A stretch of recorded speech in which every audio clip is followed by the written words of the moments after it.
ఆ భద్రాద్రికి సంబంధించిన 9 అద్భుతాలను ఇప్పుడు షేర్ చేసుకుందాం. 1.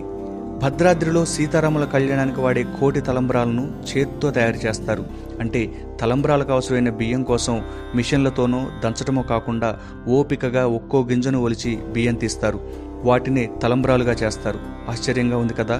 ఇక నెంబర్ 2, రాముల వారి కళ్యాణం కోసం వాడే మంగళసూత్రాన్ని 18వ శతాబ్దంలో భక్త రామదాస్ చేయించారు. దాన్నే ఇప్పటికీ కళ్యాణంలో వాడుతున్నారు. నెంబర్ 3, భద్రాద్రి కళ్యాణం అంటే బాగా ఫేమస్ ముత్యాల తలంబ్రాలు. వీటిని అప్పట్లో తానీషా సమర్పిస్తే ఇప్పుడు తెలంగాణ ప్రభుత్వం సమర్పిస్తోంది. నెంబర్ 4, సాధారణంగా ఏ గుడిలో అయినా దేవుడికి భక్తులు ఆభరణాలు చేయిస్తారు.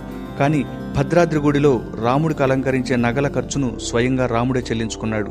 మొత్తం 6 లక్షల రూపాయల ఖర్చును అప్పటి తానీషాకు త్రేతాయుగం నాటి శ్రీరామ టెంకిల రూపంలో ఇచ్చారు శ్రీరామచంద్రుడు. ఇప్పటికీ ఆ నాణేలు టెంపుల్ మ్యూజియంలో చూడొచ్చు. నెంబర్ 5, ఆలయంలో రాముడు కొలువైన గర్భగుడి గోపురం సింగిల్ గ్రానైట్తో చెక్కారు. దాని బరువు 36 టన్నులు. నెంబర్ 6, అదే గర్భగుడి విమాన గోపురంపై కనిపించే సుదర్శన చక్రాన్ని ఎవరూ చేయించలేదు.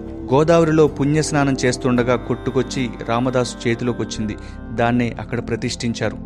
నెంబర్ 7, రామదాసు పేరు చెప్తే భద్రాద్రి ఎంతో, గోల్కొండ కోట కూడా అంతే. సర్కారు ఖజానాను కాజేశారన్న కోపంతో ఆయన్ని బంధించిన గది రామదాసు బందీఖానాగా ఇప్పటికీ కోటలో కనిపిస్తుంది. దాంట్లో స్వయంగా రామదాసు చెక్కిన సీతా రామ హనుమంతుల ప్రతిమలు చూడొచ్చు. నెంబర్ 8, భద్రాద్రి రాముని దర్శించిన ఆదిశంకరాచార్యులు సాక్షాత్తు వైకుంఠాన్ని అక్కడ చూశారట. అందుకే ఈ ఆలయంలో దేవుడికి వైకుంఠరాముడని పేరు.